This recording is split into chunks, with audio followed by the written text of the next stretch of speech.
Я часто показываю вам методы российской пропаганды. Вот сейчас будет стандартный прием. Называется мозгоебка. Или сбрось бабушку с поезда здравого смысла. Следите внимательно. По законам западного кинематографа происходящее сейчас на планете Земля требует супергероя со сверхспособностями. Таких супергероев наплодили уже десятки.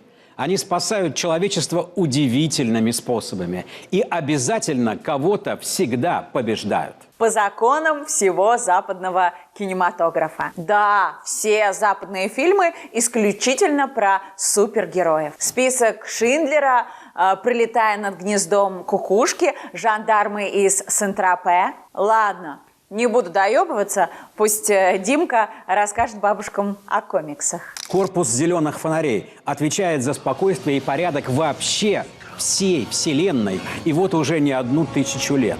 Понятно, что круче всех Человек-паук.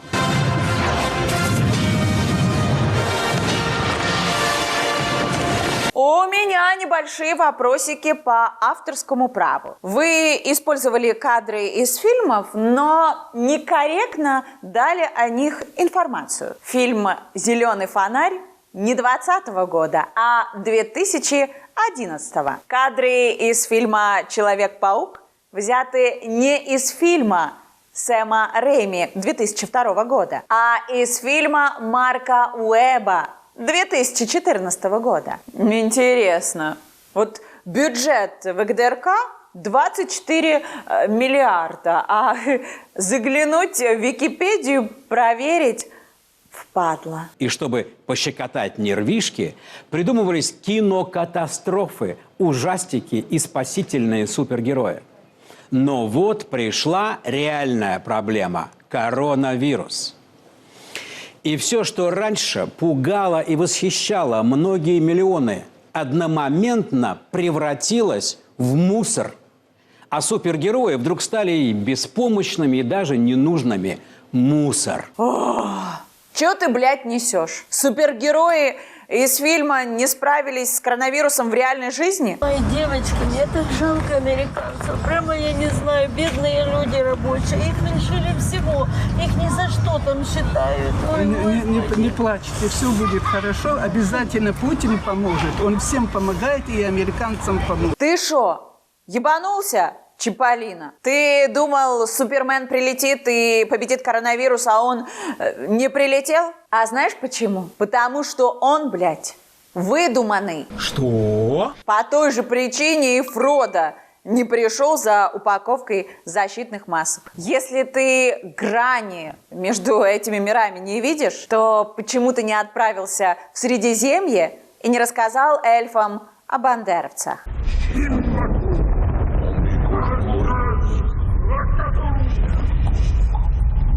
Сука, он на полном серьезе оскорбил комиксовых супергероев за то, что они с коронавирусом не справились.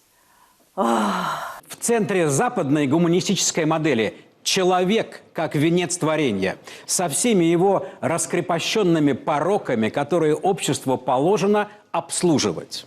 Да обслуживались до того, что само общество стало беззащитным. А культ индивидуализма в конечном счете стал работать против самого индивидуума. А как он так с комиксов на гуманистическую модель переключился? Зубы заговаривает индюк кожаный. Вот всю ту херню, которую он сейчас городит, легко заменить.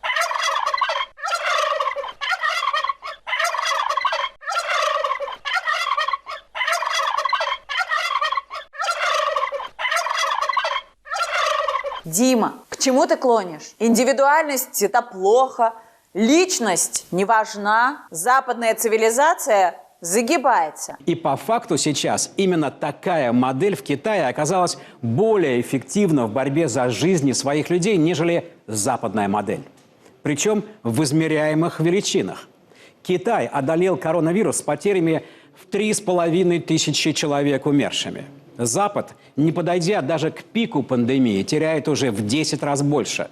Так чей гуманизм более гуманный? Получается, что в нацистской Германии тоже очень хорошо бы противостояли коронавирусу. Там тоже очень хорошо общество мобилизовали. А значит, их гуманизм более гуманный, чем у всех остальных. А Италии, получается, не повезло, что у них не фашизм. Я считаю, что это исторически справедливо.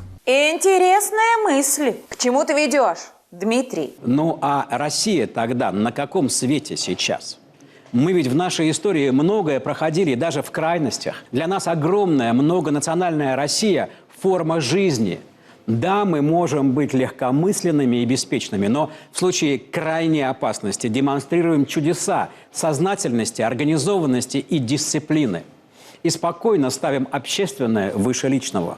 Вот она, победная гуманистическая модель. Все ясно. Понятно, к чему он клонит. Будешь индивидуальностью, свободной личностью, сдохнешь. А стать послушным винтиком в общей системе – единственный способ выжить.